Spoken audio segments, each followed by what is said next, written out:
L'indice di edificabilità nella zona C4, quella di espansione a sud della città, torna alla sua originaria previsione, cioè allo 0,20 metri cubi per metri quadri.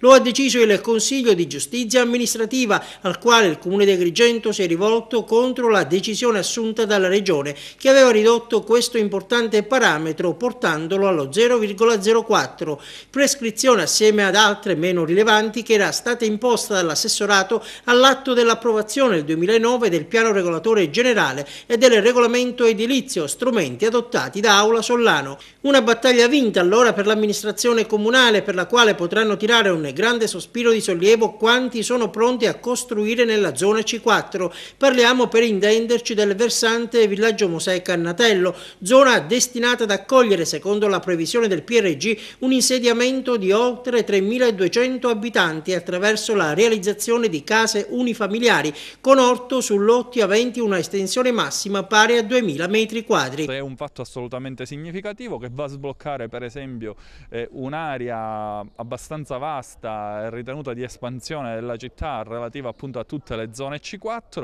e questo penso che possa veramente, anche da un punto di vista economico, sbloccare l'economia cittadina. E un'altra partita vinta grazie all'intervento del CGA riguarda la realizzazione di un parcheggio in contrada San Biagio e la bretella di collegamento fra la strada comunale Mosella e la zona di Cozzo Mosè.